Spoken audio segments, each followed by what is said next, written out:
Welcome to only IAS. स्वागत है आप सभी लोगों का current affairs revision for prelims 2022 में। इन्वायरमेंट के करंट अफेयर्स के रिवीजन का ये हमारा पहला लेक्चर है। आज के इस सेशन में हम सितंबर महीने के इन्वायरमेंट के करंट अफेयर्स को रिवाइज करेंगे। इस सेशन का फर्स्ट इंपॉर्टेंट आर्टिकल क्रोकोडाइल्स के बारे में है। उड़ीसा का जो केंद्रापड़ा है वो एकमात्र डिस्ट्रिक्ट ऐसा इंडिया का बन गया है जहां पर आपको तीनों स्पीसीज मिलेंगी क्रोकोडाइल की, घड़ियाल, मगर और साल्ट वाटर क्रोकोडाइल।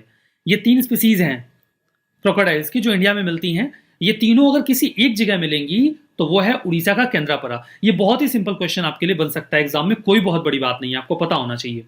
इनके बारे में भी कुछ बातें जानते रहिए। घड़ियाल को गैवियल या फिश ईटिंग क्रोकोडाइल भी कहा जाता है। ये मछलियों का शिकार करते हैं।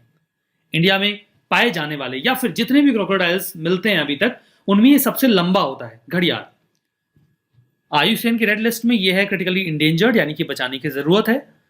Indian wild life protection act of 1972 के शेड्यूल 1 में है और साइट्स के अपेंडिक्स 1 में। थ्रेट वही है, हैबिटेट खत्म हो रहा है, सैंड माइनिंग की जा रही है जो इनका रहने का जगह है, और जो लैंड इनके यूज में आती थी वो एग्रीकल्चर में इस्तेमाल हो रही है। फिश रिसोर्सेज भी डिप्लीट हो रही हैं, फिश ईटिंग है, फिशेस नहीं रहेंगी तो फिर दिक्कत तो होगी। दूसरा है मगर क्रोकोडाइल। मगर क्रोकोडाइल को समटाइम्स मार्स क्रोकोडाइल या ब्रॉड स्नाउटेड क्रोकोडाइल भी कहा जाता है। ये एग लेइंग और होल नेस्टिंग स्पीसीज हैं, मतलब ये होल में अपने अंडे देते हैं। फ्रेश वाटर हैबिटेट, मतलब फ्रेश वाटर में रहना पसंद करते हैं। सदर्न ईरान में, पाकिस्तान में, इंडियन सब कॉन्टिनेंट में और श्रीलंका में आपको मिलेंगे। IUCN का स्टेटस वल्नरेबल है। Indian wild life protection of 1972 के शेड्यूल 1 में है ये, और साइट्स के अपेंडिक्स 1 में है। बात करते हैं साल्ट वाटर क्रोकोडाइल के बारे में। अर्थ पर पाया जाने वाला सबसे बड़ा लिविंग क्रोकोडाइल है ये। साल्ट वाटर हैबिटेट है, नाम से क्लियर है, इतना कोई लॉजिक नहीं है इसमें। ब्रैकिश वाटर में या साल्ट वाटर में रहना पसंद करता है। ये आपको इंडिया के ईस्टर्न कोस्ट पे, साउथ ईस्ट एशिया में और नदर्न ऑस्ट्रेलिया में मिलेगा।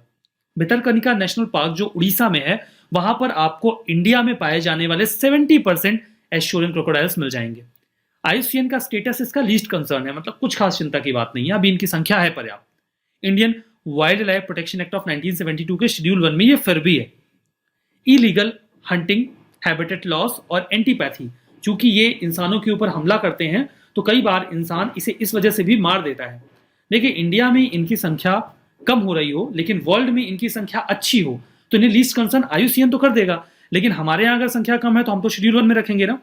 तो कई बार आपको कॉन्ट्रडिक्शन लगता है कि अच्छा, IUCN की रेड लिस्ट में लीस्ट कंसर्न है तो हमने शेड्यूल 1 में क्यों डाल रखा है। ठीक है, देखिए इस प्रकार के प्रश्न पूछे जाते हैं। CSE 2017 का प्रश्न है, घड़ियाल अपने नेचुरल हैबिटेट में आपको कहां मिलेगा, ये प्रश्न पूछा गया था। इसका जवाब B है, चंबल रिवर में आपको घड़ियाल नेचुरल हैबिटेट के फॉर्म में मिल जाएंगे। टू ब्रीथ लाइफ के बारे में बात करता है। ये खास बात इसलिए इंपॉर्टेंट है क्योंकि एयर फिल्ट्रेशन सिस्टम है जो इंडिया में डेवलप हुआ है और जिसमें जो मॉडर्न टेक्नोलॉजी है उसका इस्तेमाल तो किया ही गया है, पर साथ साथ जो नेचुरल टेक्नोलॉजी है एयर फिल्ट्रेशन की उसका भी इस्तेमाल किया गया है। कहने का मतलब, आपने एक टर्म सुना होगा फाइटो रिमीडिएशन, जिसमें हम प्लांट्स का इस्तेमाल करते हैं कंटेमिनेंट्स को दूर करने के लिए, प्रदूषण को कम करने के लिए, प्रदूषकों को उससे हटाने के लिए। उन्हीं दो टेक्नोलॉजी को मिक्स करके IIT रोपड़ की एक स्टार्टअप कंपनी ने यू ब्रीथ लाइफ नाम का ये एयर प्योरीफायर लॉन्च किया है। ये इंडोर आपके घरों में लग सकता है और एयर को प्योरीफाई करेगा, तो ये घरों में, हॉस्पिटल्स में हर जगह लगाया जा सकता है। तो ये स्मार्ट बायो फिल्टर है और दुनिया का पहला ऐसा बायो फिल्टर है जिसने कि नेचुरल प्रोसेसेस का भी इस्तेमाल किया है। तो कहाँ डेवलप हुआ, IIT रोपड़ में हो रहा है, और जो department of science and technology का agriculture and water technology development hub है, वहाँ पर इसे डेवलप किया जा रहा है। जो बेसिक टेक्नोलॉजी ये यूज़ कर रहा है उसका नाम है अर्बन मुन्नार इफेक्ट, और इसमें ब्रीदिंग रूट्स का इस्तेमाल किया गया। एक जो पेटेंट अभी मिला नहीं इनको, तो हमें पता होना चाहिए कि एक तो कहाँ डेवलप हुआ है, क्या करता है, ऑब्वियसली एयर प्योरीफाई करता है। टेक्नोलॉजी कौन सी यूज़ हुई है, तो वह अर्बन मुन्नार इफेक्ट, जिसमें ये प्लांट की जो कैपेसिटी है चीज़ों को फिल्टर करने की, एयर को, उसका इस्तेमाल कर रहा है। और ब्रीदिंग रूट्स इसी टेक्नोलॉजी का एक हिस्सा है, जिसमें ये फाइटो रिमीडिएशन जो प्लांट करता है उसको और ज़्यादा मात्रा में बढ़ा देते हैं। तो 3 चीज़ें हैं जो हमें पता होनी चाहिए कि ये क्या कर रहा है, किसने डेवलप किया है और क्या बेसिक टेक्नोलॉजी है। तो अगर आपसे पूछे मुन्नार इफेक्ट किस चीज़ से रिलेटेड है, तो आपको पता रहे यू ब्रीथ नाम की एक जो एयर फिल्ट्रेशन फिल्टर है उसमें इसका इस्तेमाल किया गया है, और कहाँ डेवलप हुआ ये आपको पता होना ही चाहिए। तो इसमें ऐसा नहीं कि सिर्फ प्लांट लगा दिया और वो एक फ़िल्टर लगा दिया है। इसके अलावा अलग अलग स्पेसिफिक प्लांट्स पे रिसर्च किया गया है कौन सा ज़्यादा बेहतर तरीके से फिल्टर कर सकता है। इसमें UV डिसइंफेक्शंस है और चारकोल फिल्टर और HEPA फिल्टर ऑलरेडी इसके बॉक्स में लगे हुए हैं। प्लांट एक additional layer of filtration provide करता है ताकि वो काफ़ी नेचुरल रहे आपकी एयर जो आपके आसपास है। तो मुन्नार का जैसा एनवायरनमेंट है उससे प्रेरणा है इसकी कि जैसे वहाँ पे एयर प्यूरिफाइड रहती है उस तरह आपके इंडोर में भी एयर प्यूरिफाइड रह सके।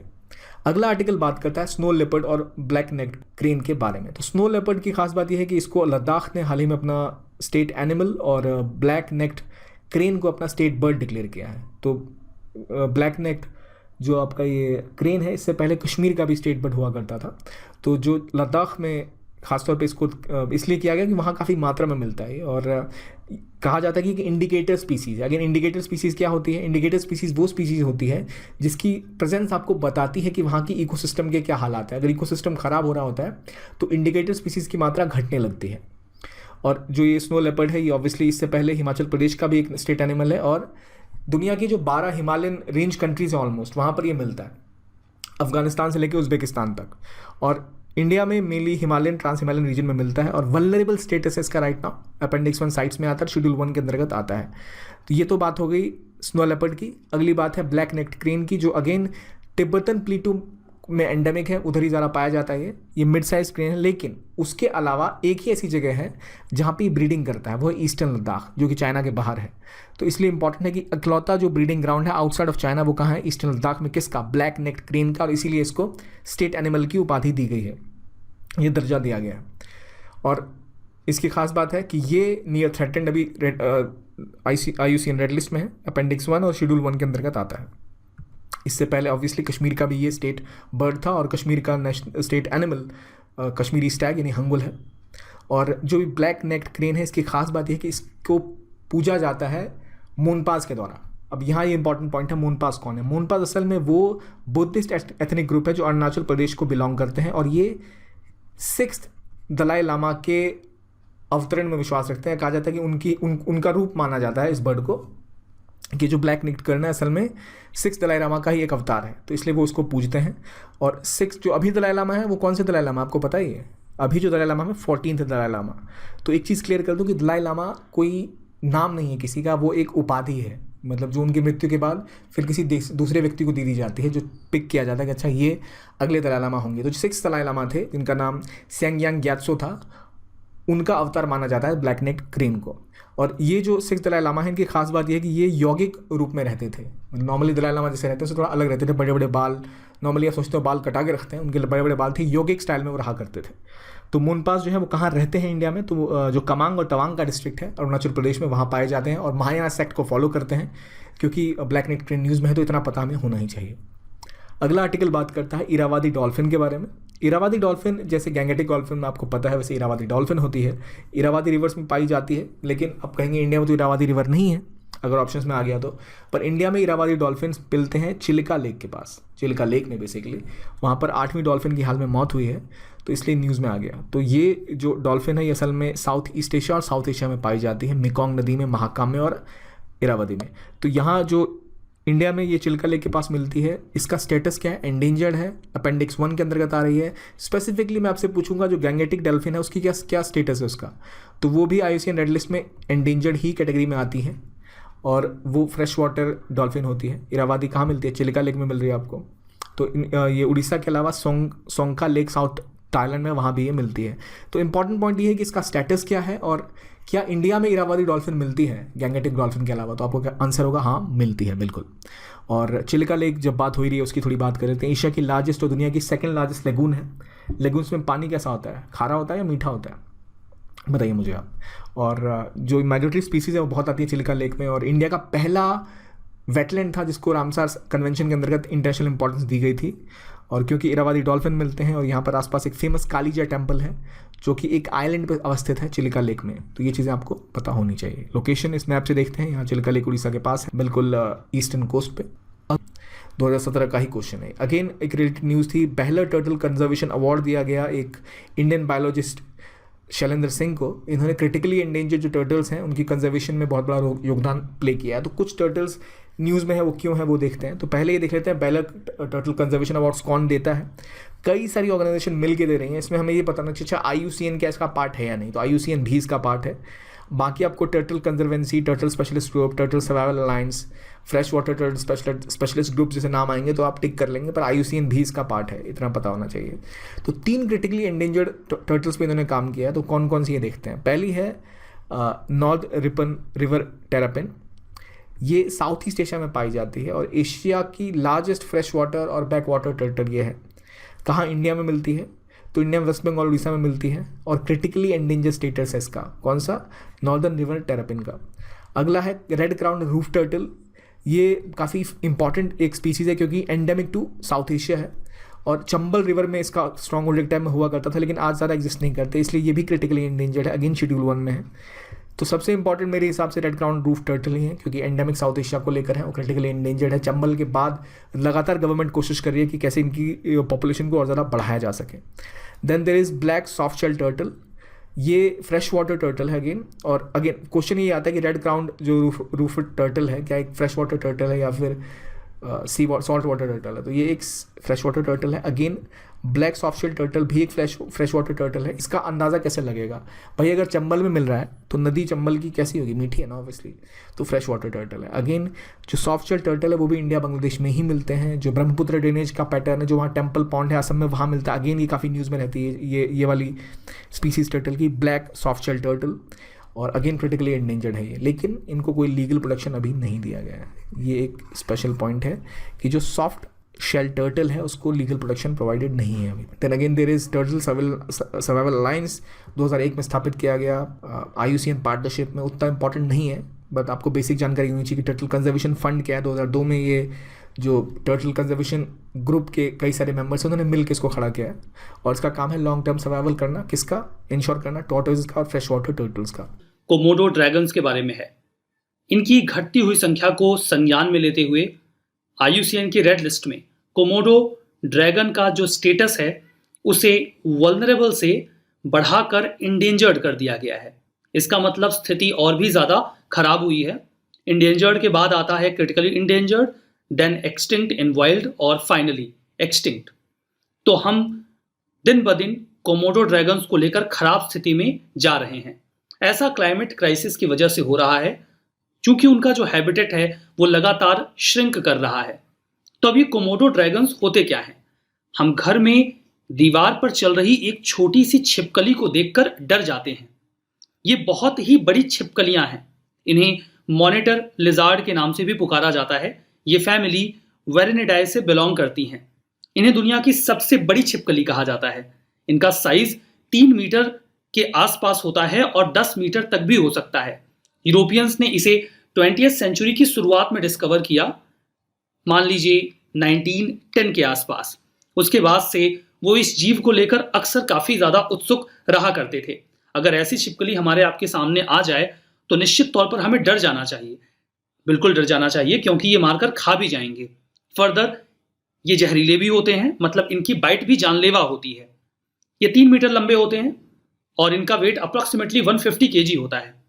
ये यूजुअली फॉरेस्ट ड्वेलिंग पिग्स यानी कि जंगल में रहने वाले सुअर, deer, buffalo, even fruit bats पर सरवाइव करते हैं। जो लो लाइन मैंग्रोव ट्रीज होते हैं उनमें जो चमगादड़ लटके होते हैं ये लपक के उसको पकड़ लेते हैं, उछल के खा जाते हैं, तो काफी खतरनाक हैं। ये इंडोनेशिया के कुछ आइलैंड्स पर ही पाए जाते हैं, जंगलों के किनारे या फिर ओपन सवाना जहां पर पेड़ कम हो या बहुत ज्यादा कैनोपी वाले ना हो। ये 700 मीटर से ज्यादा ऊंचाई पर यूजुअली जाते नहीं हैं। IUCN स्टेटस पहले इनका वल्नरेबल था, अभी और ज्यादा खराब हो गया, इंडेंजर्ड हो गया। इनके खत्म होने के कई सारे कारण हैं। एंथ्रोपोजेनिक फैक्टर हैं, हम इंटरवीन करते हैं इनके हैबिटेट में, इनका शिकार कम हो रहा है। जैसे ये जो फॉरेस्ट ड्वेलिंग पिग्स हैं, डियर हैं, बफेलो हैं, इनकी संख्या घटेगी तो इन्हें भी नुकसान होगा। क्लाइमेट चेंज ऑब्वियसली हो रहा है, वाटर लेवल राइज करेगा, इंडोनेशिया के आइलैंड्स धीमे धीमे डूबने लगेंगे। ये अंदाजा लगाया जा रहा है कि 45 सालों में आने वाले हो सकता है इनकी संख्या 30% तक और कम हो जाए, जो कि चिंताजनक है। हमारा next article Bhitarkanika national park के बारे में है। उड़ीसा का Bhitarkanika national park severe threat face कर रहा है। फ्रेश वाटर जो डाइवर्ट किया जा रहा है ब्राह्मणी रिवर बेसिन का, उसकी वजह से। लोकेशन इसका उड़ीसा के केंद्रापड़ा डिस्ट्रिक्ट में है। 2002 में ये उड़ीसा की रामसार साइट बनी, जो कि सेकंड थी चिल्का लेक के बाद। कई सारी रिवर्स हैं जो इस रीजन से होकर गुजरती हैं, 2000 ब्राह्मणी, बैतरणी, धर्मा और पथसाला। ये इंडिया का सेकंड लार्जेस्ट मैंग्रोव फॉरेस्ट भी है। ऑब्वियसली वेस्ट बंगाल का सुंदरवन सबसे बड़ा है, तो ये दूसरा सबसे बड़ा है भितरकनिका। जानते रहिएगा, ये प्रश्न आता है कई बार। स्पीसीज की बात करें तो आपको यहाँ पर एस्चुरियन क्रोकोडाइल्स मिल जाएंगे, इंडियन पाइथन, किंग कोबरा और ब्लैक एबिस। फ्लोरल डाइवर्सिटी की बात करें तो सेकंड लार्जेस्ट है ये पापुआ न्यू गिनी के बाद। यहाँ पे फ्लोरल डाइवर्सिटी भी आपको बढ़िया मिल जाएगी। हमारा next article climate action and finance mobilisation dialogue के बारे में है। इंडिया और यूएसए ने भी ज्वाइंटली लॉन्च किया है इस climate action and finance mobilisation dialogue CAF-MD को। ये एक्चुअली में India US climate and clean energy agenda 2030 की जो पार्टनरशिप है उसी का हिस्सा है। इसके संज्ञान में एक लीडर्स समिट हुई थी 2021 के अप्रैल में, उसी का हिस्सा है ये पूरा डायलॉग। इसमें दोनों कंट्रीज प्लान ये कर रही हैं कि हम इकोनॉमीज को डीकार्बोनाइज करेंगे, कार्बन के एमिशन को कम से कम किया जाएगा, ताकि दोनों ही देश जो क्लाइमेट चेंज को लेकर उनकी कमिटमेंट्स हैं उनको पूरा कर सके। इसके 3 पिलर्स हैं। पहला तो है climate action pillar, joint proposal है ये, जिसमें दोनों ही देश अगले आने वाले दशक में एमिशन को रिड्यूस करने का प्लान बनाएंगे। दूसरा है फाइनेंस मोबिलाइजेशन पिलर, इसमें दोनों देश कोलैबोरेट करेंगे ताकि 450 गीगावाट रीन्यूएबल एनर्जी के प्रोडक्शन का प्लान बना सके। इंडिया ने देखिए 2022 तक प्लान किया था कि हम 175 गीगावाट रीन्यूएबल एनर्जी प्रोड्यूस करेंगे, और अभी 2030 तक का ये टारगेट 450 गीगावाट का हो गया है। 100 गीगावाट का टारगेट तो हमने कंप्लीट भी कर लिया है। तीसरा है adaptation and resilience pillar, means दोनों देश आपस में कोऑपरेट करेंगे ताकि क्लाइमेट चेंज जो हो रहा है उसको लेकर हम खुद को तैयार कर सकें और उसके रिस्क को मैनेज करने की क्षमता डेवलप कर सकें। हमारा next article Pilibhit tiger reserve के बारे में है। एलिफेंट्स का एक ग्रुप जो शुक्ला फंटा नेशनल पार्क से बिलोंग करता है, उसने पीलीभीत टाइगर रिजर्व जो उत्तर प्रदेश का है उसके आसपास के रीजन के जो फार्मर्स थे उनकी क्रॉप्स को काफी डैमेज कर दिया। दैट्स वाई ये पीलीभीत टाइगर रिजर्व न्यूज में आया। ये शाहजहांपुर जो डिस्ट्रिक्ट है उत्तर प्रदेश का और पीलीभीत वहीं पर लोकेटेड है। 2014 में इसे टाइगर रिजर्व नोटिफाई किया गया था। 2020 में इसे इंटरनेशनल अवार्ड भी मिला था T/2 के लिए। T/2 का मतलब क्या है? क्योंकि इन्होंने पिछले 4 सालों में टाइगर्स की पॉपुलेशन को 2 गुना बढ़ा लिया, इसीलिए इन्हें यह अवार्ड दिया गया था। इस टाइगर रिजर्व के नदर्न एज पर आपको मिलेगा इंडिया और नेपाल का बॉर्डर, और सदर्न बाउंड्री पे मिलेगा रिवर शारदा और खाखरा नदियां मिलेंगी। यहाँ पर आपको कई सारे एनिमल, बर्ड्स और फ्लावरिंग प्लांट्स की प्रजातियां मिलेंगी। Tiger, swamp deer, Bengal florican, leopards, ये सब भी यहाँ आपको दिख जाएंगे। साल फॉरेस्ट, प्लांटेशन, ग्रासलैंड, ये सब भी यहाँ पर आपको मिलेगा। शून्य इनिशिएटिव के बारे में है।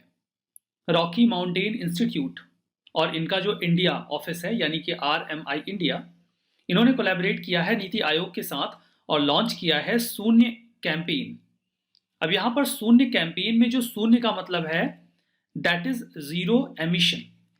हमें एमिशन को जीरो करना है, लेकिन कहाँ? अब ओवरऑल एमिशन तो जीरो हो नहीं जाएगा। एक्चुअली में यहाँ पे टारगेट किया जा रहा है डिलीवरी व्हीकल्स को। डिलीवरी व्हीकल से हमारा मतलब क्या है? आप जोमेटो से, अमेजोन से, फ्लिपकार्ट से कुछ ऑर्डर करते हैं तो आपके घर तक वो चीज़ें किसी न किसी व्हीकल से पहुंचाई जाती हैं। प्लान ये है कि उन व्हीकल से एमिशन जीरो हो जाए, यही इस इनिशिएटिव का टारगेट है। तो यहाँ पर जो पूरा टारगेटेड सेगमेंट है वो है डिलीवरी व्हीकल्स। प्लान ये है कि ऐसी व्हीकल्स इलेक्ट्रॉनिक व्हीकल हों, इलेक्ट्रिक व्हीकल्स हों, जिनसे एमिशन ना निकले। इसके लिए कंज्यूमर्स और इंडस्ट्रीज के साथ मिलकर काम किया जाए। लोगों को अवेयर किया जाए कि अगर हम जीरो पोल्यूशन डिलीवरी इंश्योर करते हैं तो उसके क्या क्या फायदे हो सकते हैं। इस कैंपेन के हिस्से के रूप में कॉर्पोरेट ब्रांडिंग की जाएगी और सर्टिफिकेशन भी किया जाएगा। रिकॉग्नाइज किया जाएगा ऐसी इंडस्ट्रीज को जो इलेक्ट्रॉनिक व्हीकल्स का इस्तेमाल कर रहे हैं या फिर ट्रांजिशन की ओर आगे बढ़ रहे हैं, जो डिलीवरी सेगमेंट में इन्वॉल्व हैं। एक ऑनलाइन ट्रैकिंग प्लेटफॉर्म भी तैयार किया जाएगा जिसका इस्तेमाल करके हम ये देखेंगे कि कौन कौन सी ऐसी इंडस्ट्रीज हैं जो डिलीवरी व्हीकल्स में इलेक्ट्रॉनिक व्हीकल्स का इस्तेमाल करके एमिशन को जीरो कर रहे हैं। यहाँ पर पॉल्यूशन किस तरीके से कम किया जा रहा है उसका क्राइटेरिया वगैरह भी दिया रहेगा, तो उसे हम यहाँ से ट्रैक कर सकेंगे। ध्यान दीजिएगा कि RMI एक इंडिपेंडेंट नॉन प्रॉफिट ऑर्गेनाइजेशन है जिसे 1982 में फाउंड किया गया था। अब इसका बेनिफिट क्या होगा? अगर आप ध्यान दें, वर्तमान में जो टोटल एमिशन होता है कार्बन डाइऑक्साइड का हमारे ट्रांसपोर्टेशन सेक्टर में, उसका 10% केवल अर्बन फ्रेट व्हीकल से होता है। मतलब ऐसी व्हीकल से जो सामान को एक जगह से दूसरी जगह पर ले जाते हैं अर्बन एरियाज में। और उम्मीद तो ये भी है कि आने वाले समय में यानी कि 2030 तक ये बढ़कर 114% तक चला जाएगा। इन दैट केस अगर हम ऐसा इंटरवेंशन करते हैं तो डेफिनेटली इसके कुछ पॉजिटिव इम्पैक्ट्स आएंगे। हमारा नेक्स्ट आर्टिकल टार बॉल्स के बारे में है। टार बॉल्स एक्चुअली में मुंबई के बीचेस पर देखे गए हैं, जैसे कि जुहू बीच और वर्सोवा बीच। टार बॉल्स होते क्या हैं? ये डार्क कलर का स्टिकी ब्लैक ऑयल बॉल्स होते हैं जो कई बार समंदर के किनारे इकट्ठा हो जाते हैं। अब ये बन कैसे जाते हैं? देखिए, कई बार ऐसा होता है कि समंदर में जो क्रूड ऑयल है वो किसी वजह से फ्लोट कर जाता है, ऑयल स्पिल हो जाता है। वो किसी ऑयल जनरेटिंग फैसिलिटी से हो सकता है या फिर किसी शिप कंटेनर से हो सकता है जिससे ऑयल बह गया हो। अब ये समंदर में काफी लंबे समय तक तैरता रहता है और समंदर के पानी के साथ मिक्स होता रहता है। फाइनली ये छोटे छोटे बॉल्स का रूप ले लेता है और ये धीमे धीमे करंट्स और वेव्स के सहारे किसी न किसी बीच पर इकट्ठा हो जाते हैं।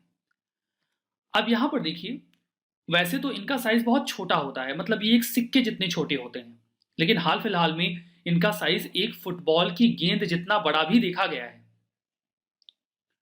मशीनरी जो इस प्रकार की गंदगी को साफ करती है वो टार बॉल्स को साफ नहीं कर पाते, बिकॉज ये उसमें जाके पूरी तरीके से चिपक जाते हैं और जिस भी किनारे पर ये इकट्ठा होते हैं वहां पर बहुत ही खराब बदबू भी आती है।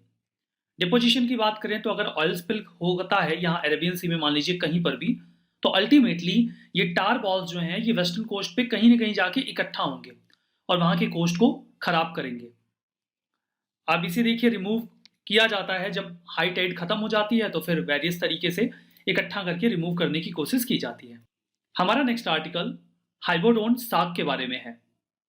अभी हाल ही में हाइबोडोन शार्क की जो टीथ हैं वो टूटे फूटे हुए हमें मिले हैं राजस्थान के जैसलमेर में, और ऐसा पहली बार हुआ है। बताया ये जा रहा है कि ये जुरासिक एज से बिलोंग करते हैं, यानी कि लगभग 160 से 168 मिलियन ईयर एगो। ये वही समय है जब धरती पर डायनासोर्स हुआ करते थे। ध्यान दीजिएगा कि जो हाइबोडोन शार्क्स हैं, ये शार्क का एक ऐसा ग्रुप है जो आज एक्सटिंक्ट हो चुका है और नहीं पाया जाता, लेकिन एक समय में ये काफी डोमिनेंट ग्रुप हुआ करता था। ये फिशेस जो हैं वो मरीन एनवायरमेंट में यानी कि समंदर में भी पाई जाती थी, है नहीं, अब तो एक्सटिंक्ट हो गई ना। और फ्लूवियल एनवायरमेंट में भी, जैसे कि नदी वगैरह जिसका पानी फ्लो करता रहता है, वहां पर भी ये मिलती थी ट्रियासिक और अर्ली जुरासिक पीरियड में। ट्रियासिक पीरियड के अंत के समय में और जुरासिक पीरियड के शुरुआती समय में। ये समझने के लिए आपको जुलॉजिकल टाइम पीरियड देखना पड़ेगा। देखिए, ये जुलॉजिकल टाइम पीरियड है या इसमें आपको नीचे से ऊपर जाना है। यहां पर सबसे लास्ट में होलोसीन में आपको इंसान मिलेगा 10,000 साल पहले। नीचे आइए तो ये पूरा जो समय है, टाइम पीरियड है, ये ट्रियासिक है। तो इसके नीचे के समय में यानी जब ये खत्म होने वाला था तब, और जुरासिक पीरियड जब शुरू होने वाला था तब, इस टाइम ड्यूरेशन में ये शार्क पाई जाती थी। फाइनली अगर आप देखेंगे तो ये डिक्लाइन करने लगी मिडिल जुरासिक के बाद, मतलब जुरासिक पीरियड के मिडिल के बाद इनकी संख्या धीमे धीमे गिरने लगी और फाइनली जब क्रिटेशियस पीरियड आता है तो ये स्पीसीज एक्सटिंक्ट कर जाती है। क्रिटेशियस पीरियड में मतलब 65 मिलियन ईयर के आसपास ये एक्सटिंक्ट कर जाती है यहां पर। ठीक है, तो ये आपने समझ लिया इस पूरे चार्ट में भी। रिसेंट डिस्कवरी में ये पता चला है कि इनके कुछ क्रशिंग टीथ हमें मिले हैं। साइंटिस्ट ने इनको एक नाम दिया है, नाम आप पढ़िए, काफी लंबा सा है ना, मैं पढ़ देता हूं आपके लिए। स्ट्रोफोडस जैसलमेरियंसिस। इतना मुश्किल नहीं है, जैसलमेर से मिला है इसीलिए जैसलमेरियंसिस लास्ट में ऐड कर दिया गया है। वैसे आसान नाम रखा जा सकता था, लेकिन वैज्ञानिकों ने रखा है। अगर वो टफ नहीं रखेंगे तो पता कैसे चलेगा कि वैज्ञानिकों ने नाम रखा है, इसलिए थोड़ा ये लोग जानबूझ के लगता है टफ बना देते हैं। इसमें देखिए जो शुरू में स्ट्रोफोडस जोड़ा गया है वो इसलिए है बिकॉज ये स्ट्रोफोडस जीनस से बिलोंग करता है। इसकी प्रजाति for the first time Indian subcontinent में डिटेक्ट की गई थी और एशिया में केवल तीसरी ऐसी लोकेशन है जहां पर ये मिली है। इसके अलावा ये जापान और थाईलैंड में डिटेक्ट की गई है। ठीक है, हमारा नेक्स्ट आर्टिकल ब्लैक टाइगर्स के बारे में है। रिसर्चर्स ने अभी अपना ध्यान केंद्रित किया जो national centre for biological sciences से बिलोंग करते हैं, यानी कि NCBS। इन्होंने फोकस किया, ध्यान अपना केंद्रित किया एक रेयर म्यूटेशन के ऊपर। जो अक्सर हमें बड़े और मर्ज स्ट्रिप्स वाले टाइगर्स में देखने को मिलता है, और इसकी वजह से ये टाइगर्स काले दिखते हैं। इन्हें सिमलीपाल टाइगर रिजर्व में डिटेक्ट किया गया है। ऐसे टाइगर्स को ब्लैक टाइगर कहा जाता है। ध्यान दीजिएगा कि ये एक रेयर कलर वेरिएशन है जो टाइगर्स में पाया जाता है। ब्लैक टाइगर कोई नई प्रजाति नहीं है टाइगर्स की, या कोई ज्योग्राफिकल सब स्पीसीज नहीं है। बस कुछ टाइगर्स में म्यूटेशन हो जाता है, इस वजह से उनके स्ट्रिप्स ब्लैक हो जाती हैं और इसीलिए वो काले दिखते हैं, तो उन्हें नाम दे दिया जाता है ब्लैक टाइगर। इनका जो कलरेशन होता है या जो पैटर्निंग होती है वो म्यूटेशन की वजह से होती है। ये एबनॉर्मली डार्क और ब्लैक कोट के कलर में देखने को मिलते हैं। इन्हें इसीलिए श्यूडोमेलेनिस्टिक या फाल्स कलर कहा जाता है, मतलब गलती से इनका कलर बदल गया। सिमलीपाल में म्यूटेशन बहुत ज्यादा देखा जाता है टाइगर्स में। अगर आप किसी भी टाइगर को उठाएंगे तो आपको ऑलमोस्ट 60% म्यूटेशन तो जरूर से देखने को मिल जाएगा। अब ऐसा होता क्यों है, मतलब वहां पर म्यूटेशन ज्यादा क्यों है और उनमें ब्लैक कलर क्यों आ जाता है? ये ज्योग्राफिकल आइसोलेशन की वजह से है। हम अक्सर बात करते हैं जेनेटिक डाइवर्सिटी की। स्पीसीज में डाइवर्सिटी होनी चाहिए, और तभी जो वेरियस स्पीसीज होती हैं, जो ऑफस्प्रिंग होते हैं, वो हेल्दी होते हैं। यहां पर देखेंगे तो जो सिमलीपाल का पूरा एरिया है ये ज्योग्राफिकली आइसोलेटेड है। इसीलिए ये टाइगर्स जब आपस में मेट करते हैं तो इन्हें कोई डिस्टिंक्ट स्पीसीज नहीं मिलती। ये आपस में ही कई सारी जनरेशन से मेट कर रहे हैं। कुल मिला के इनब्रीडिंग चल रही है। इसी वजह से इनमें ज्यादा म्यूटेशन देखने को मिलता है। ये एक बहुत बड़ी समस्या है। हमें जेनेटिक डाइवर्सिटी को मेंटेन करना पड़ता है। अगर काफी लंबे समय से ऐसा होता रहे तो एक्सटिंक्शन का खतरा भी बना रहता है। सिमलीपाल टाइगर रिजर्व की बात करें तो ये आपको उड़ीसा के मयूरभंज डिस्ट्रिक्ट में मिलेगा, इनफैक्ट उसके नदन हिस्से में। ये काफी बड़ा बायोस्फीयर रिजर्व है इंडिया का, नेशनल पार्क भी है और टाइगर रिजर्व भी है।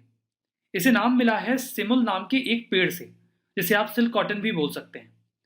इसे 1994 में बायोस्फीयर रिजर्व डिक्लेयर किया गया था। हमारा नेक्स्ट आर्टिकल मूरा द्रवा डेन्यूब बायोस्फीयर रिजर्व के बारे में है। इसे MDD शॉर्ट में आप कह सकते हो। ये दुनिया का पहला 5 कंट्री बायोस्फीयर रिजर्व बन गया है, जो 5 देशों में फैला हुआ है। इसे अभी हाल ही में डिक्लेयर किया गया है यूनेस्को के द्वारा। ये बायोस्फीयर रिजर्व 700 किलोमीटर में फैला हुआ है, 3 नदियों को कवर करता है, मूरा, द्रवा और डेन्यूब रिवर। ये रिवर्स 5 देशों में गुजरती हैं, ऑस्ट्रिया, स्लोवेनिया, क्रोएशिया, हंगरी और सर्बिया, ये 5 देश हैं। ये लगभग 1 मिलियन हेक्टेयर का एरिया कवर करता है और इसे कई बार अमेजोन ऑफ यूरोप के नाम से भी पुकार दिया जाता है। ये अब सबसे बड़ा रिवरीन प्रोटेक्टेड एरिया बन गया है यूरोप का। ये यूरोप का काफी रिचेस्ट एरिया है बायोडाइवर्सिटी के पॉइंट ऑफ व्यू से। यहां पर आपको फ्लड प्लेन फॉरेस्ट मिलेंगे, सैंड बैंक्स मिलेंगे, रिवर आइलैंड, ऑक्सबो, मिडोज, घास के मैदान, सब मिलेगा। काफी डेंसिटी है यहां पर व्हाइट टेल्ड ईगल के ब्रीडिंग पेयर्स की। आर्टिकल सी ककम्बर के बारे में है। इंडियन कोस्ट गार्ड की टीम ने तमिलनाडु के मंडपम नाम की जगह से 2 टन सी ककम्बर सीज किया है। ये एक मरीन स्पीसीज है, ये कोई चीज नहीं है, ये एक जीव है जिसके ट्रेड को बैन किया गया है। इसे नहीं पकड़ा जा सकता, इसका व्यापार नहीं किया जा सकता, लेकिन फ्रिक्वेंटली होता है। ये इलीगल ट्रेड का पार्ट था। इसका शेप चूंकि ककम्बर की तरह होता है, खीरे की तरह या ककड़ी कह लीजिए, इसलिए इसे ये नाम दिया गया है। सी ककम्बर्स मरीन इन्वर्टिब्रेट्स होते हैं। इन्वर्टिब्रेट्स मतलब बिना रीढ़ की हड्डी वाले जीव। ये समंदर की तली में पाए जाते हैं, जनरली ट्रॉपिकल रीजन में। क्योंकि इनका एक अनयूजुअल शेप होता है, ऑब्लोंग मतलब थोड़ा लंबा सा शेप होता है, लेकिन देखकर आपको लगेगा जैसे खीरे का शेप है, इसीलिए ये नाम इन्हें दिया गया है। वैसे तो इनकी 1250 स्पीसीज पाई जाती हैं। ये सभी के सभी एक टेक्सोनॉमिक क्लास से बिलोंग करते हैं, जिसे होलोथुरोइडिया ये नाम दिया जाता है, या होलोथुरोइडिया ये लास्ट में ऐड हो रहा है, ठीक है। ये जो क्लास है ये एक क्लास के अंडर में आता है। आपको ये नाम याद ना रहे इसका कोई काम नहीं है, लेकिन ये वही क्लास है जिसमें और भी कई सारे मरीन इन्वर्टिब्रेट्स आते हैं, जैसे कि सी स्टार्स, सी अर्चिन्स और सैंड डॉलर्स। देखिए, सी ककम्बर को मेंटेन करना ये बहुत ज़रूरी होता है ओशियन हैबिटेट को बैलेंस करने के लिए। दैट्स वाई इनके ट्रेड को इलीगल डिक्लेयर किया गया है। अगर आप IUCN रेड लिस्ट में इनका स्टेटस जानना चाहें तो वेरियस स्पीसीज का स्टेटस अलग अलग है। ब्राउन सी ककम्बर इंडेंजर्ड है, ब्लैक स्पॉटेड सी ककम्बर लीस्ट कंसर्न है, और ब्लू सी ककम्बर डेटा डिफिशिएंट है, मतलब इनके बारे में हमें जानकारी नहीं है कि इनकी संख्या कितनी है। लेकिन wild life protection act of 1972 में शेड्यूल 1 में है, मतलब हमने इन्हें काफी अच्छी खासी प्रोटेक्शन दे रखी है। आखिर हम इतना कंसर्न क्यों हैं और हम क्यों बात कर रहे हैं सी ककम्बर के बारे में? ये काफी इंपॉर्टेंट है बिकॉज ओशन के कोरल इकोसिस्टम का एक बहुत ही इंटीग्रल पार्ट है ये। इसका कारण क्या है? देखिए, सी ककम्बर्स फीड करते हैं जो ओशन सैंड होती है समटाइम्स उस पर, और ओशन गार्बेज पर। सैंड या गार्बेज जो वो खाते हैं, उसका बाई प्रोडक्ट जो ये निकालते हैं वो होता है कैल्शियम कार्बोनेट। अगर आपने कोरल्स के बारे में थोड़ा बहुत भी पढ़ा है तो आपको पता होना चाहिए कि कोरल्स के पास एक सेल होती है या उनका जो स्केलेटन होता है वो कैल्शियम कार्बोनेट का ही बना होता है।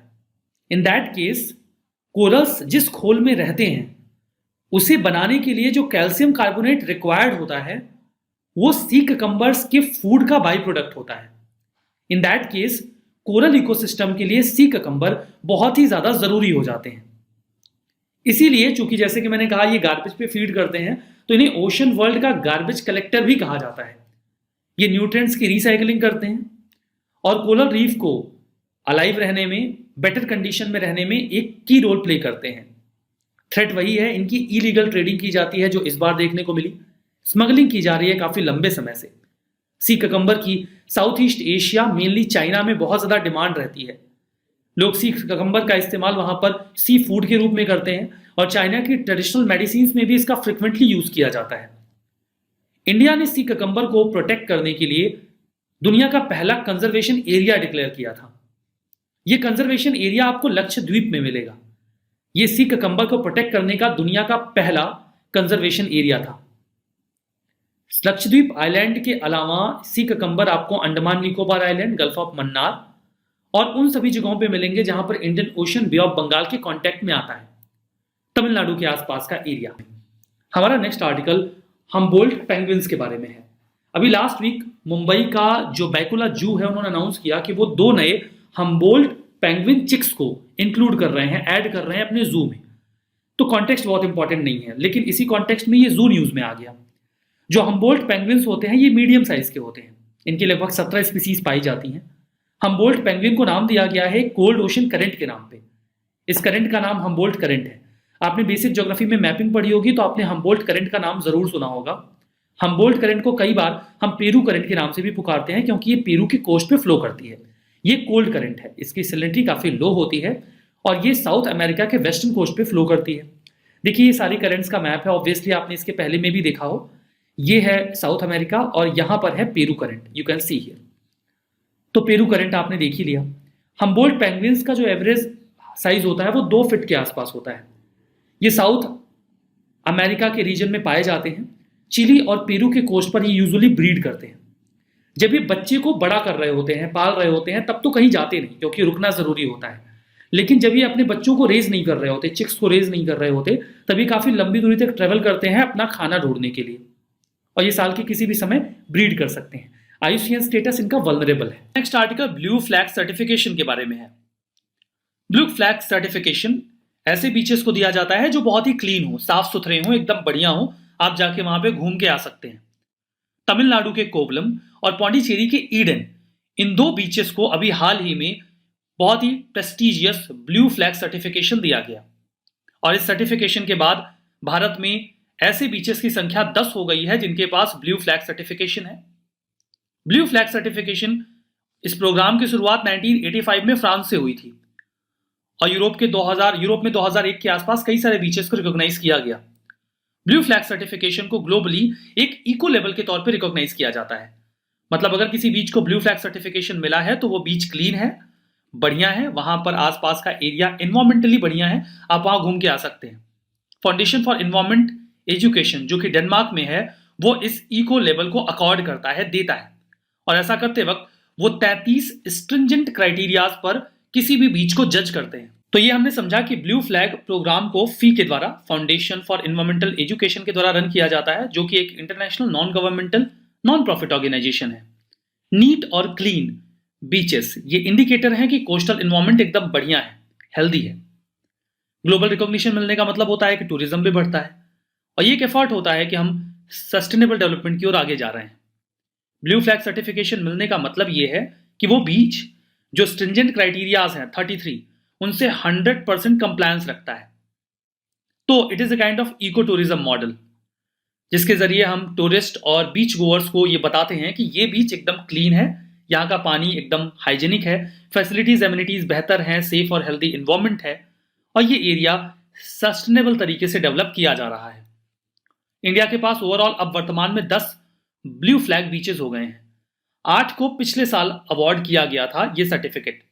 वो 8 हैं शिवराजपुर गुजरात का, धोगला दीव का, कासारकोट कर्नाटका का, पुदुबिद्री कर्नाटका, कप्पड़ केरला, ऋषिकोंडा आंध्र प्रदेश, गोल्डन बीच उड़ीसा और राधानगर अंडमान एंड निकोबार। तो जानते रहिए, केवल 10 ही हैं संख्या में, तो जानना चाहिए। हमारा next article greater one horn rhinos के बारे में है। आसाम ने एक इतिहास बनाया है। 2500 राइनो हॉर्न्स को अभी पब्लिकली बर्न किया गया। It was a kind of largest anti poaching drive, जिसमें सिंबलाइज किया गया कि इस प्रकार की चीजों को स्टोर नहीं किया जाएगा, इसकी कोई तवज्जो नहीं है अगर वो राइनोस के साथ नहीं है। तो वहां के चीफ मिनिस्टर ने एक बहुत ही खूबसूरत बात कही। उन्होंने कहा कि इन हॉर्न्स की वैल्यू केवल तब तक है जब तक ये राइनोस के सिर पर है। अगर इन्हें राइनोस से अलग कर दिया गया तो फिर इसकी कोई वैल्यू नहीं है। ग्रेटर वन हॉर्न राइनोस, इन्हें इंडियन राइनो भी कहा जाता है। ये सिंगल ब्लैक हॉर्न वाले राइनोज होते हैं। ग्रे ब्राउन स्किन होती है इनकी, काफी मोटी होती है, जो इन्हें एक आर्मर की तरह अपीयरेंस देती है। वैसे ये अलग थलग रहना पसंद करते हैं, अकेले रहना पसंद करते हैं। जब ये एडल्टहुड अचीव करते हैं तो इकट्ठा ग्रेज करते हैं, उसी समय आपको इकट्ठा भी दिखते हैं। प्राइमरली इनकी डाइट में घास, पत्तियां, ब्रांचेस यही सब होते हैं। फ्रूट्स और एक्वेटिक प्लांट्स भी खाते हैं। हैबिटेट में आपको इंडो नेपाल तराई रीजन में मिलेंगे, नदन वेस्ट बंगाल और असम में। इंडिया में कई लोकेशंस है जहां ये आपको मिलते हैं। Kaziranga national park, Pobitora wildlife sanctuary, Orang national park, Manas national park Assam का, जल्दापारा नेशनल पार्क और Gorumara national park West Bengal में, दुधवा टाइगर रिजर्व उत्तर प्रदेश का। यहां पर ये हमें मिल जाते हैं। आयुष्मान रेड लिस्ट में वल्नरेबल है, साइट्स के अपेंडिक्स 1 में है, wildlife protection act of 1972 के शेड्यूल 1 में है। हमारा next article single use plastic के सब्स्टिट्यूट के बारे में है। IISc के रिसर्चर्स ने अभी सिंगल यूज प्लास्टिक का एक सब्स्टिट्यूट ढूंढा, तो ये मामला न्यूज में आया। रिसर्चर्स ने एक्चुअली में एक पॉलीमर डेवलप किया है। ये पॉलीमर नॉन एडिबल ऑयल और सेल्यूलोज से तैयार किया गया है। ये सेल्यूलोज हम एक्सट्रैक्ट करते हैं एग्रीकल्चरल स्टबल से। लाइक हमने धान या गेहूं काट लिया तो उसके बाद जो उसका स्टबल बचता है उससे हम ये सेल्यूलोज निकालेंगे और उसी से हम एक पॉलीमर बनाएंगे। ये पॉलीमर्स हम शीट्स में कन्वर्ट कर सकते हैं, उसका एक पेपर बना सकते हैं और उसका इस्तेमाल हम बैग्स, कल्ट्री या फिर कंटेनर्स बनाने में कर सकते हैं। बढ़िया बात यह है कि ये बायोडिग्रेडेबल होता है, कुछ समय में खत्म हो जाएगा, लीक प्रूफ है। अगर आप मान लीजिए इसका स्टॉक के रूप में भी यूज करते हैं तो ऐसा नहीं कि गल जाएगा, नॉन टॉक्सिक है। अब अगर इससे जो स्टबल है उससे बन रहा है तो टॉक्सिक होने का क्या मतलब है। 2019 में यूनियन गवर्नमेंट ने यह कहा था कि 2022 तक हम इंडिया को सिंगल यूज प्लास्टिक से फ्री करेंगे। देखिए, सिंगल यूज प्लास्टिक का क्या मतलब होता है। जैसे स्ट्रॉ है या प्लास्टिक का कोई स्पून है, अगर हम उसे यूज करते हैं तो एक बार यूज करके फेंक देते हैं। ऐसा तो नहीं कि प्लास्टिक का चम्मच आप धो के फिर से यूज करेंगे, फेंक देंगे। वैसे स्ट्रॉ के साथ होता है, वो सिंगल यूज प्लास्टिक होता है। ये सबसे बड़ा कचरा क्रिएट करता है। आपके घर में जो प्लास्टिक है, प्लास्टिक की जो बाल्टी है, वो सिंगल यूज प्लास्टिक नहीं है। आपने वो बाल्टी रखी है, आप उससे साल भर 6 महीने जब तक वो चलेगा नहाएंगे तो वो ठीक है, लेकिन प्लास्टिक की बॉटल जिसमें आप पानी पीते हैं वो सिंगल यूज है, वो सही नहीं है। तो इसके लिए मल्टी मिनिस्टीरियल प्लान बनाया गया था ताकि हम इंडिया से सिंगल यूज प्लास्टिक को डिस्करेज कर सकें। तो ये जो इनिशिएटिव है, ये जो कदम है, ये बढ़िया है। इससे हम सिंगल यूज प्लास्टिक की समस्या को मिटिगेट कर पाएंगे और जो प्लास्टिक वेस्ट एक्यूमुलेट होता जा रहा है एनवायरमेंट में, उससे भी थोड़ी निजात मिलेगी। हमारा next article global air quality guidelines के बारे में है।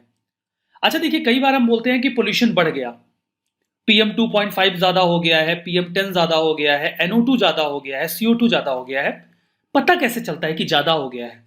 मतलब कुछ तो होगा ना पैरामीटर जिसके बेसिस पे हम कंपैरिजन करते होंगे कि इससे ज्यादा हुआ तो ज्यादा हो गया। और वो चीज बताता कौन है? तो बता देते हैं कि WHO बताता है कि कोई भी पार्टिकुलर कोई गैस या पार्टिकल कितना है तो ज्यादा है और कितना है तो ठीक है। इस संबंध में वो गाइडलाइन देते हैं लास्ट टाइम उन्होंने ऐसी गाइडलाइन 2005 में दी थी, और उसी गाइडलाइन के बेसिस पे आज तक हम ये इवेलुएट करते रहे हैं कि पीएम 2.5 ज्यादा है कि कम है, पीएम 10 ज्यादा है कि कम है, उसी गाइडलाइन के बेसिस पे इवेलुएट करते हैं। तो अभी हाल ही में उन्होंने एक नई गाइडलाइन दे दी, ग्लोबल एयर क्वालिटी गाइडलाइन। अब आपको इस गाइडलाइन का मतलब समझ में आ रहा होगा। इसी गाइडलाइन के बेसिस पे हम पता करेंगे कि एनवायरमेंट में पोल्यूशन ज्यादा है या कम है, और इसी का इस्तेमाल करके जो वेरियस गवर्नमेंट्स हैं, नेशनल गवर्नमेंट या स्टेट गवर्नमेंट्स, वो पॉलिसीज बनाती हैं। तो ग्लोबल एयर क्वालिटी गाइडलाइंस जो हैं वो एक्चुअली में एनुअल मीन निकालते हैं कि पूरे साल में कोई भी गैस एटमॉस्फेयर में कितनी हो तो ठीक है, और कितनी हो तो पोल्यूशन बढ़ गया है। इन गाइडलाइंस को लास्ट 2005 में अपडेट किया गया था। एक्चुअली में ये काइंड ऑफ एविडेंस होता है, रिसर्चेस के बाद ये डिसाइड किया जाता है कि हाँ इसके बाद होगा तो ह्यूमन हेल्थ को नुकसान पहुंचेगा, और इसके बाद हमें बढ़ने नहीं देना है। ये गाइडलाइंस लीगली बाइंडिंग नहीं होती, गाइडलाइंस तो गाइडलाइंस होती हैं, देश माने या ना माने, बट डब्ल्यूएचओ बता देता है देखो भाई इससे ज्यादा होगा तो पोल्यूशन बढ़ गया। तो ये एविडेंस इन्फॉर्म टूल है पॉलिसी मेकर्स के लिए कि आप इसकी बेसिस पे पॉलिसी वगैरह बनाओ। नई गाइडलाइन में उन्होंने क्या कहा, कुछ परिवर्तन आया होगा 2005 के कंपैरिजन में कि नहीं आया होगा? हाँ आया है। तो देखिए दो तरीके का ये परिवर्तन बताते हैं। एक तो एनुअल मीन, मतलब साल भर में एवरेज कितना होना चाहिए, और दूसरा 24 घंटे में कितना होना चाहिए, या कई बार 8 घंटे में भी बताते हैं। जैसे 2.5 की पीएम 2.5 की बात करते हैं, पार्टिकुलेट मैटर 2.5, 2005 के स्टैंडर्ड के मुताबिक अगर ये पर क्यूबिक मीटर में 10 माइक्रोग्राम है तो ठीक है, उससे ज्यादा है तो पोल्यूशन बढ़ गया है। अभी इसको रिवाइज करके घटा के 5 माइक्रोग्राम कर दिया गया है, मतलब अब 5 माइक्रोग्राम के भी ऊपर गया तो गड़बड़ है। 24 आवर, मतलब 24 आवर में है कितना है तो ठीक है, कितना है तो गड़बड़ है। पहले अगर 24 आवर में जो एवरेज निकला वो 25 माइक्रोग्राम है तो ठीक है, अभी इसे घटा के 15 माइक्रोग्राम कर दिया गया है। यही मामला पीएम 10 के साथ भी किया गया है। अगर पहले ये 20 माइक्रोग्राम हुआ करता था, यहाँ पे क्यूबिक मीटर की बात चलती है, और अभी इसे घटा के 15 कर दिया गया, 15। 24 आवर्स में जो वैल्यू थी वो 50 से 45 माइक्रोग्राम कर दिया गया। ये देखिए यही लिस्ट यहाँ पे है, ये पीएम 2.5 की है। एनुअल पहले 10 था, घटा के 5 किया। 24 आवर्स में पहले ये 25 था, घटा के 15 कर दिया। और पीएम 10 का माइक्रोग्राम पर मीटर क्यूब, ये इवेल्युएशन मेथड है। तो एनुअल पहले 20 माइक्रोग्राम हुआ करता था, घटा के 15 किया, और 24 आवर्स में पहले 50 था, घटा के 45 किया। ओजोन के लिए पीक सीजन में बोला कि 60 माइक्रोग्राम के ऊपर नहीं होना चाहिए पर क्यूबिक मीटर में, और 8 घंटे में इसका कॉन्सेंट्रेशन पहले भी 100 बोला था, बाद में भी अभी भी वो 100 ही है। NO2 की बात करें तो पहले 40 था, घटा के 10 किया। 24 आवर्स में अभी डिसाइड किया कि 25 माइक्रोग्राम के ऊपर ना हो। SO2 के लिए पहले 20 था, अभी इन्होंने उसको बढ़ा के 40 कर दिया है। और CO के लिए, मोनोडाइऑक्साइड के लिए, यहाँ पे 4 माइक्रोग्राम इन्होंने रखा है। तो ये जो इवेल्युएशन पूरा चार्ट आपके सामने है, आप इसको देख लो, एक आइडिया लग जाएगा कि हाँ कितना बढ़ाया घटाया है, क्या बदलाव किए गए हैं। केवल SO2 का बढ़ाया गया है, बाकी सबका मोरलेस या तो उतना ही रखा गया है या घटा दिया गया है। हमारा नेक्स्ट आर्टिकल विष्णु ओनेक्स के बारे में है। हाल ही में विष्णु ओनेक्स नेपच्यूनी का फॉसिल हमें मिला है। यह फॉसिल हमें मिला है जर्मनी के बवारिया नाम की जगह से। ये एक फॉसिल साइट है, जो एरिया है उसका नाम हैमर्सकेमेडाई है, अगर मैं सही प्रोनाउंशिएट कर पा रहा हूं तो इसी जगह से इसका हमें फॉसिल मिला है। अब ये जीव है क्या? ये एक ऑटर है। ऑटर मतलब ऊदबिलाव, जो ज्यादातर पानी में रहना पसंद करते हैं। ये माना जा रहा है कि ये फॉसिल 12.5 टू 14 मिलियंस के आसपास का है। ये ऑटर्स आज एक्सटिंक्ट हो चुके हैं। इनिशियली इन्हें हिमालयन रीजन के फुटहिल्स में पाया गया था, जो सेडिमेंट्स थे वहां पर फॉर द फर्स्ट टाइम इस प्रकार के ऑटर के रिमेन्स हमें मिले थे। लेकिन ये पहली डिस्कवरी है जहां पर हमें इस ऑटर के रिमेन्स यूरोप में मिले हैं, और ये इनका मोस्ट नदर्न और वेस्टर्न रिकॉर्ड है जो आज तक हमें मिला है। ये 10 से 15 किलोग्राम के मिड साइज प्रीडेटर हुआ करते थे। चूंकि ऊदबिलाव पानी में रहना ज्यादा पसंद करते हैं, तो इनका जो मूवमेंट है वो मेनली पानी में होता है। ये लैंड पर बहुत ज्यादा मूव नहीं करते। तो फिर ये 6000 किलोमीटर दूर यूरोप में कैसे पहुंच गए? देखिए 12 मिलियन ईयर्स एगो की बात चल रही है। उस समय कॉन्टिनेंट्स जो थे वो हमारे मूव कर रहे थे। तो आल्प्स और जो ईरानियन एल्ब्रुस माउंटेन है, उनके बीच में एक वाटर बॉडी क्रिएट हो गई थी, एक ओशन बेसिन क्रिएट हो गया था। संभावना यही है कि इसी ओशन बेसिन की वजह से ये इतनी लंबी दूरी ट्रेवल करके जा सके यूरोप तक। आल्प्स माउंटेन, देखिए आल्प्स माउंटेन यहां पर है, ये लोकेशन है यूरोप में आल्प्स माउंटेन की, और ये ईरान के नदर्न पार्ट में आपको मिलेंगे एल्ब्रुस माउंटेन। तो इनकी लोकेशन आपने देख ली।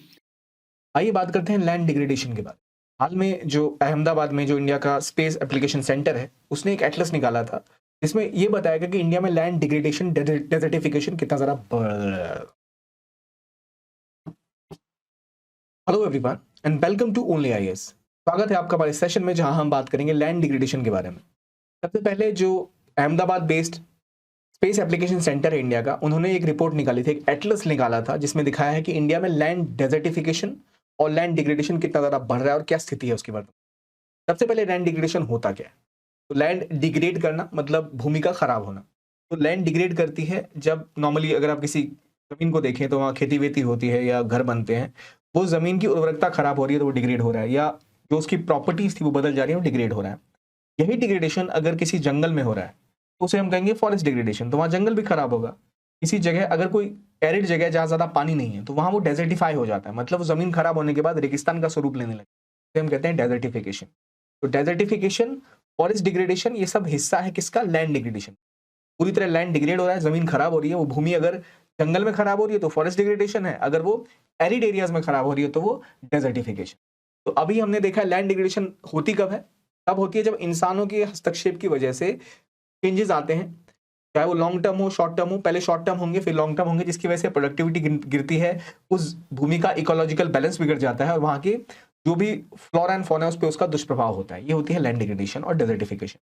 अब खास बात, जो लैंड डिग्रेडेशन हो रही है इंडिया में वो बहुत बुरे स्तर पे हो रही है, क्योंकि ये पता चला कि इंडिया में डिग्रेड और डेजर्टेड लैंड का एरिया जो है लगातार बढ़ रहा है। इंडिया का ऑलमोस्ट 29.77% जो एरिया है वो लैंड डिग्रेड कर गया है।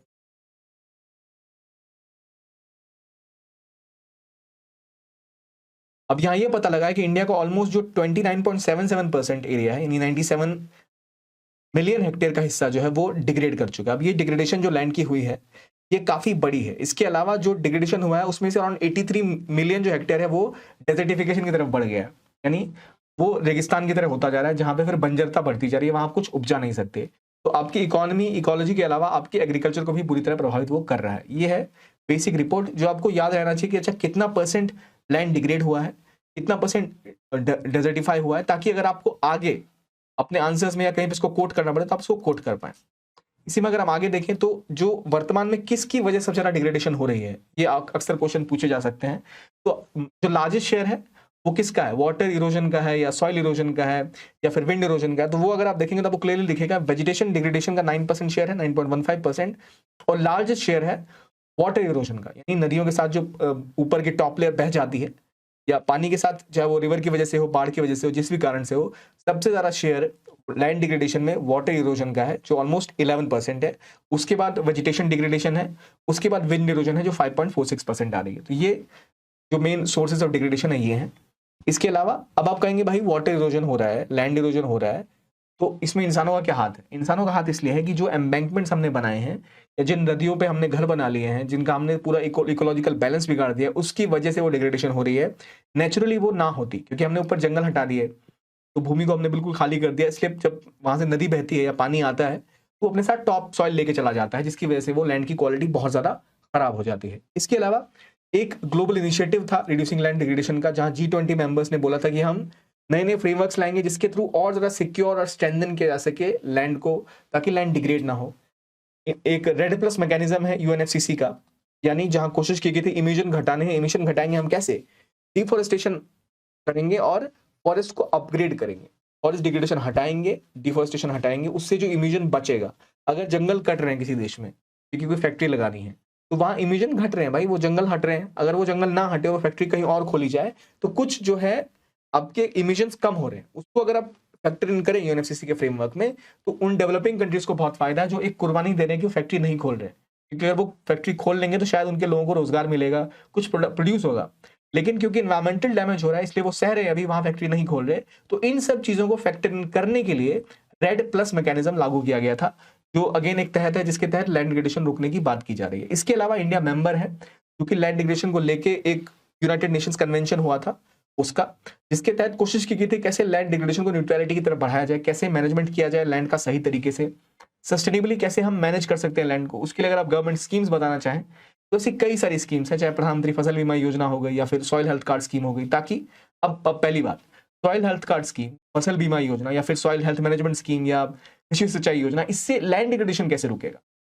तो सोचिए, अगर कहीं खेती हो रही है और जो वहां की रिक्वायरमेंट है केमिकल की, जो उर्वरक उनको चाहिए, उसके बदले में आप कुछ और वहां डाल रहे हैं, उससे वहां लैंड और ज्यादा डिग्रेड हो जाएगी। अगर आप एक्सेसिवली खेती करेंगे एक ही क्रॉप की, तो वहाँ की सॉइल कमजोर हो जाएगी, वहाँ पे जो उसके न्यूट्रिएंट्स हैं वो कमजोर हो जाएंगे और वो लैंड डिग्रेड होने लगेगी और फिर वो लैंड डेजर्टिफाई हो जाएगी, डिग्रेड हो जाएगी। तो अगर आप फसल बीमा योजना या सॉइल हेल्थ कार्ड के थ्रू किसानों को बता रहे हैं इस जमीन को किस चीज की जरूरत है, कहाँ किस चीज उसका सबसे सही इस्तेमाल हो सकता है, कौन सी केमिकल्स या फर्टिलाइजर को सबसे ज्यादा मात्रा में चाहिए, उससे उसकी उर्वरकता भी बढ़ती है और सॉइल की हेल्थ भी इंप्रूव होती है। तो जितनी स्कीम्स है असल में एक तरह से सॉइल की हेल्थ को भी इंप्रूव करती हैं। इसके अलावा जो मिनिस्ट्री ऑफ एनवायरमेंटल और फॉरेस्ट और क्लाइमेट चेंज की है, उन्होंने भी एक पार्टिसिपेटरी फॉरेस्ट मैनेजमेंट की स्कीम लाई थी, जिसके तहत वो कोशिश कर रहे हैं कि कैसे जो आम लोग हैं, जो लोकल कम्युनिटीज हैं, उनको भी कैसे ऐड किया जाए फॉरेस्ट मैनेजमेंट में, क्योंकि जो लोग ट्राइबल कम्युनिटी के लोग एक जगह सालों से रह रहे हैं, उनको पता है कि यहाँ के जंगलों को, यहाँ के वनों को किस चीज की आवश्यकता है और वो कैसे बेहतर इकोलॉजिकल बैलेंस बना सकते हैं। तो एक अच्छा स्टेप है जहाँ लोकल कम्युनिटीज भी स्टार्ट आ सकती है। इसके अलावा नेशनल एफोरेस्टेशन प्रोग्राम है या forest fire prevention management scheme है, जिसके तहत आप जंगलों में आग को रोक सकते हैं। आग रुकेगी तो ऑलरेडी जो फॉरेस्ट लैंड है वो डिग्रेड नहीं होंगे। तो इस तरह की कई स्कीम लैंड डिग्रेडेशन के ऊपर ऑलरेडी इंडिया में लागू है। 4 पॉइंट ये है कि व्हाट इज लैंड डिग्रेडेशन, जो किस बॉडी ने अभी जो एटलस जारी किया था वो है, और क्या उसकी रिपोर्ट है, क्या मेन कॉजेज है लैंड डिग्रेडेशन की और किस तरह से हम उससे लड़ सकते हैं। ये 5 पॉइंटर हमने यहाँ डिस्कस कर लिए। अगला आर्टिकल बात करता है लेडेड पेट्रोल के बारे में। पेट्रोल में लेड मिलाया जाता था बहुत पहले। एग्जांपल देना चाहूंगा, अभी आप पेट्रोल पंप जाते हैं, गाड़ियों में तेल भरवाते हैं तो आपको लेड कहीं दिखता नहीं। एक अगर आपने कभी स्कूटर चलाया है पुराना कोई, या पुरानी कोई मोटरसाइकिल चलाई है जो कि 4 स्ट्रोक इंजन की नहीं हुआ करती थी, तो आप पेट्रोल भराते थे, फिर आपको वो एक लेड का ऐसे पाउच देते थे, वो लेड डालते थे उसमें, तो वो लेडेड पेट्रोल हो जाता था। एडिशनली लेड ऐड किया जाता था उसमें। तो वो चीजें बाद में जब बाइक्स और कार्स की टेक्नोलॉजी इंप्रूव हुई तो वो खत्म हो गई। कार्स में तो बहुत पहले खत्म हो चुका था। तो ये अब दुनिया में एक ही देश था जहां लेडेड पेट्रोल इस्तेमाल किया जाता था, वो था अल्जीरिया। अल्जीरिया ने भी हटा दिया इसको, तो अब टोटली इरेडिकेट हो चुका है लेडेड पेट्रोल, जो बहुत ही ज्यादा हाईली पॉल्यूटेड हुआ करता था। इसमें होता यह था, इसमें हम टेट्रा इथाइल लेड को यूज करते थे। टेट्रा इथाइल लेड से क्या होता था कि जो इंजन है उसका इग्निशन टाइम घट जाता था, जल्दी इंजन स्टार्ट हो सकता था, और इससे उसकी नॉकिंग एंटी नॉक प्रॉपर्टीज बढ़ जाती थी। तो इसलिए देखा गया कि भाई गाड़ी में डालने से एक तो बहुत जल्दी गाड़ी इग्निट हो जाती है, स्टार्ट हो जाती है, और इंजन की ऑक्टेन रेटिंग भी सही रहती है। इससे फ्यूल ज्यादा ढंग से एफिशिएंटली यूटिलाइज हो पाता है। तो इसके लिए स्टार्ट किया था इसका इस्तेमाल। लेकिन प्रॉब्लम ये थी, ये साउंड भी घटाता था और जल्दी स्टार्ट भी करता था इंजन को, इग्निशन भी बढ़ाता था और सब कुछ सही होता था। पर प्रॉब्लम ये थी कि बहुत ज्यादा पॉल्यूटिंग था इन प्रॉपर्टीज। स्किन प्रॉब्लम्स हो सकती थी, लोगों को हेल्थ प्रॉब्लम्स हो सकती थी। तो यूएनईपी ने कोशिश करी थी कि एक बनाया गया था partnership for clean fuel and vehicles. उसके तहत भी कोशिश की गई थी कि हम पूरी तरह से ऐसी चीजों को हटाएंगे जो कि ज्यादा पॉल्यूटेंट बना पा रहे हैं। इसके बदले हमने इंजन को मॉडिफाई कर दिया। अब BS6 इंजन आ गए, जहां में ऐसे पेट्रोल तो पहले BS4 में भी नहीं चाहिए होते थे और BS3 में भी शायद खत्म हो गए थे। तो जैसे ही टेक्नोलॉजी हमने इंप्रूव करी, तो अपने आप हमारा जो रिक्वायरमेंट है, क्या हमें चाहिए एज फ्यूल, वो चेंज हो गया और कम पॉल्यूटिंग फ्यूल हम इस्तेमाल करते हैं। इससे हमारी एनवायरमेंट बच रही है, इमिशन कम हो रहे हैं और ऑब्वियसली हेल्थ हैजर्ड्स भी कम हो रहे हैं। तो ये थी लेडेड पेट्रोल की बात, जो ग्लोबली अब फेज आउट हो चुका है, जो कि था टेट्रा इथाइल लेड जो यूज किया जाता था, which was toxic in nature और स्किन को खराबी करता था, लंग्स को और गैस्ट्रो इंटेस्टिनल ट्रैक्ट को भी खराब करता था। और ये ह्यूमन हेल्थ को एक थ्रेट था। कैंसर, हार्ट डिजीज और लोअर IQ बच्चों में खासतौर पर ये इसका दुष्प्रभाव था। ये चीजें थी लेडेड पेट्रोल के बारे में, जो कि दुनिया भर से अब हट चुका है। तो इंडिया से तो ऑलरेडी हट चुका है, आपको पता होना चाहिए कि ऐसा ना हो कि आपको लगे हाँ इंडिया में लेडेड पेट्रोल मिल रहा है। नहीं, कहीं भी लेडेड पेट्रोल अब नहीं मिल रहा। पेट्रोल पंप में ही लेड मिला हुआ होता था। अल्जीरिया लास्ट कंट्री थी। तो आज के लिए इतना ही। देखने के लिए बहुत बहुत धन्यवाद। Thank you very much and keep watching only.